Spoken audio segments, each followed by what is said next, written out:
দর্শক, ঢাকায় এক বাঙালি ব্যবসায়ীকে পাথর মেরে তাকে মেরে ফেলার প্রতিবাদে সারা দেশের মতো চট্টগ্রামও প্রতিবাদ চলছে, উত্তাল চলছে। আজকে বিকেল থেকে আমরা ফেসবুকে এক বাঙালি ব্যবসায়ীকে পাথর নিক্ষেপের মাধ্যমে তাকে মেরে ফেলতে বিভিন্ন সোশ্যাল মিডিয়া ভাইরাল হয়। এই মুহূর্তে আমি অবস্থান করছি চট্টগ্রাম নগরে। এখানে বিভিন্ন সংগঠনরা তারা প্রতিবাদ সমাবেশ করছে। আমরা একটু আপনাদেরকে প্রথমেই দেখানোর চেষ্টা করছি আমরা যে জায়গায় অবস্থান করছি, এটি অর্থাৎ এই জায়গায় প্রায় বিভিন্ন সংগঠন তারা প্রতিবাদ করছে। দর্শক, যদি একটু আমি প্রথমে আপনাদেরকে জানিয়ে রাখি, রাজধানীতে চাঁদা না দেওয়ায় মোহাম্মদ সোহাগ নামের এক বাঙালি ব্যবসায়ীকে পাথর দিয়ে মাথায় আঘাত করে হত্যা করা হয়েছে। এটি আসলে বিকেল সন্ধ্যা 6টার দিকে ঢাকা হাসপাতাল 3 নম্বর গেট সংলগ্ন রজনী ঘোষ লেনে এই ঘটনাটি ঘটে। সেদিন পুলিশ যুবদল নেতা মনসহ 2জনকে আটক করেছে বলে আমাদেরকে জানিয়েছেন। দর্শক, এখানে আমরা একটি সংগঠনে অর্থাৎ বাঙালিকে নির্মমভাবে হত্যার প্রতিবাদে এখানে প্রতিবাদ সমাবেশ করছে। আমরা একটু কথা বলার চেষ্টা করবো একজনের সাথে। একটু যদি জানাতেন আন্দোলনের আসলে এই যে বাঙালিকে যারা মেরেছে বাঙালিকে, এটা আসলে কিভাবে আপনি বুঝি নাই কি বলছেন? এই যে বাঙালিকে যারা পাথর দিয়ে মেরেছে এটা আসলে কিভাবে দেখছেন? এটা তো দেখছি শুধু একজন বাঙালিকে হত্যা করে নাই, এই বাংলাদেশকে হত্যা করেছে। তারা বাংলাদেশটাকে হত্যা করেছে। তারা বিভিন্ন জায়গায় দর্শন করতেছে, এই বাংলাদেশটাকে দর্শন করতেছে। আমরা চাই ফ্যাসিবাদী আওয়ামী লীগ 16 বছরে নিষিদ্ধ হয়েছে, এই 11 মাসে বিএনপিকে নিষিদ্ধ করা হোক। এই দেশকে তাদেরকে যদি নিষিদ্ধ করা না হয়, এই দেশ থেকে চাঁদাবাজি বন্ধ হবে না। তারা বলা শুরু করছে সন্ত্রাসীদের দল নেই, কিন্তু আমরা স্পষ্ট করে বলতে চাই এই বাংলাদেশে বর্তমানে বিএনপি ছাড়া কোনো সন্ত্রাসী নাই, বিএনপি ছাড়া কোনো চাঁদাবাজ নাই, বিএনপি ছাড়া কোনো দখলদার নাই, বিএনপি ছাড়া কোনো দর্শক নাই। তাদেরকে এই দেশ থেকে বিতাড়িত করার জন্য আমরা বদ্ধপরিকর। যদি বলতে হয় যে বিকেলের যে ঘটনাটি ঘটেছে এটা আসলে কিভাবে মূলত হচ্ছে এখানে হচ্ছে স্বৈরাচার চলে যাওয়ার পরে বিএনপি মনে করছে ওরা দেশের একক মালিক, এবং বিএনপি চাঁদাবাজরা যুবদল ছাত্রদল মিলে আমাদের বাজারগুলো এখন চাঁদা খায় ওদের দল চালানোর জন্য। ওরা বাজার থেকে যে চাঁদাগুলো তুলে এটা একমাত্র দল চালানোর জন্য করে। অতএব আজকে যে নৃশংস ঘটনা ঘটলো, আমাদের আন্দোলনের মাধ্যমে আমলি পেচিস এই রাষ্ট্র থেকে বিতাড়িত হতে বাধ্য হয়েছে। জুলাই আন্দোলনে ইসলামী আন্দোলনের ভূমিকা সম্পর্কে পুরো বাংলাদেশের জনগণ জানে।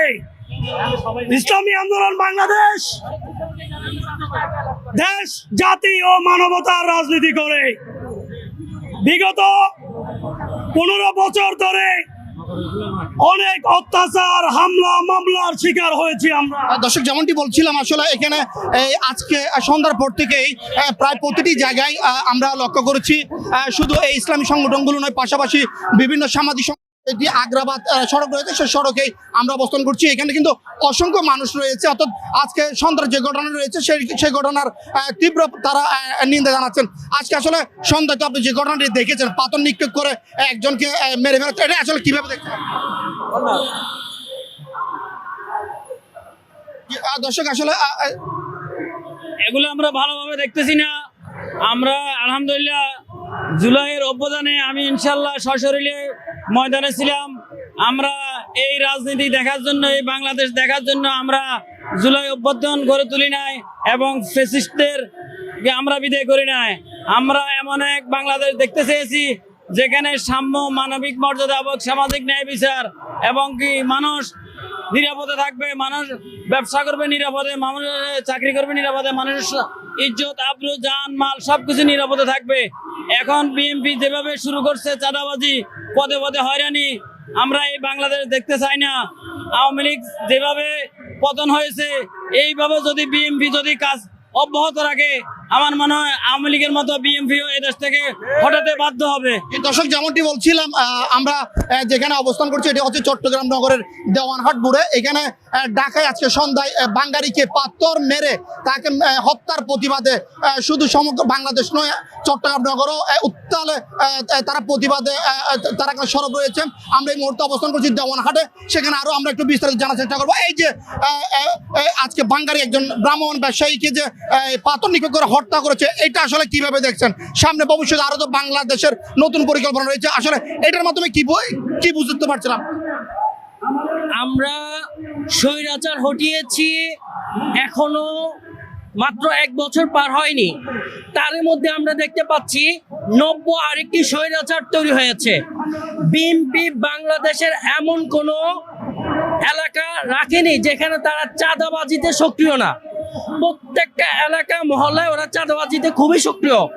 যেখানে চাঁদাবাজি যারা দিতে চাচ্ছে না তাদের থেকে জোরপূর্বক চাঁদা আদায় করা হচ্ছে, এবং তারই পরিপ্রেক্ষিতে চাঁদার জন্যই একজন শ্রমিক ভাইকে, শ্রমিক ব্যবসায়ী যারা হকার আছেন তাদেরকে রাস্তায় পাথর মেরে মানে পিটিয়ে মেরে ফেলা, এটা আইয়ামে জাহিলিয়াতকেও হার মানিয়েছে।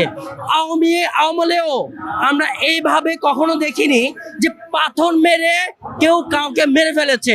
আওয়ামী লীগের সন্ত্রাসীরাও এইভাবে কাউকে মারতে পারেনি, যেটা বিএনপির নব্য স্বৈরাচাররা এই কাজগুলো করছে। আমরা এর বিচার দাবি করছি, এই খুনির ফাঁসি দাবি করছি আমরা। দর্শক, যেমনটি বলছিলাম, আমরা এখানে অনেকজনের সাথে কথা বলেছি, তারা একটি সুন্দর বাংলাদেশ দেখতে চান, সকলে মিলে যেন একটি সুন্দর বাংলাদেশ তারা চান। যেমনটি বলছিলাম, আমরা এই মুহূর্তে অবস্থান করছি চট্টগ্রাম নগরের দেওয়ানহাট। আমরা লক্ষ্য করেছি এখানে বেশ কিছু ইসলামী সংগঠনগুলো তারা প্রতিবাদ সমাবেশ করছেন, অর্থাৎ আমরা লক্ষ্য করছি এখানে ছাত্র আন্দোলন, ইসলামী ছাত্র আন্দোলন বাংলাদেশ চট্টগ্রাম মহানগরের উদ্যোগেই এখানে প্রতিবাদ সমাবেশ করছেন। আমরা আমরা আমরা আরেকটু আপনাদেরকে দেখানোর চেষ্টা করছি এবং জানানোর চেষ্টা করছি। তো যেমনটি বলছিলাম, আমরা এখানে অনেকজনের সাথে কথা বলেছি, তারা আমাদেরকে জানিয়েছে কি তারা সুন্দর বাংলাদেশ চাচ্ছেন।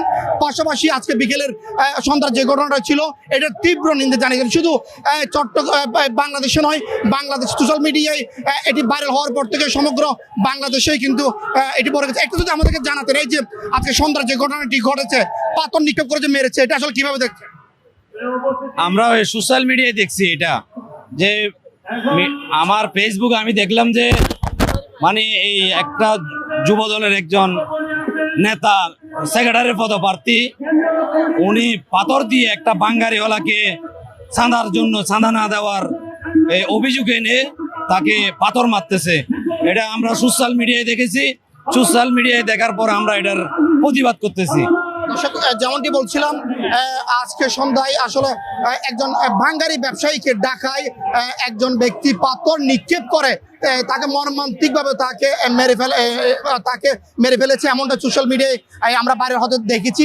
এর পরবর্তীতে আমরা জানতে পেরেছি ওখান থেকে 2 জন পুলিশ প্রশাসন গ্রেপ্তার করেছে। পরবর্তী সময় শুধু বাংলাদেশের প্রতিটি জেলায় বিক্ষোভে ফেটেছে, তেমনটি চট্টগ্রাম নগরেও এখানে ইসলামী আন্দোলন তারা বিক্ষোভ করছেন। তো আমরা তাদের সাথে কথা বলেছি, তারা আমাদেরকে জানিয়েছে সুন্দর একটি বাংলাদেশ চান, সকলে মিলে বসবাসের জন্য একটি বাংলাদেশ চান, আর এই হত্যাকাণ্ডের সুষ্ঠু বিচার চাচ্ছেন। তো এ ছিল আমার কাছ থেকে চট্টগ্রাম নগর থেকে সর্বশেষ সংবাদ।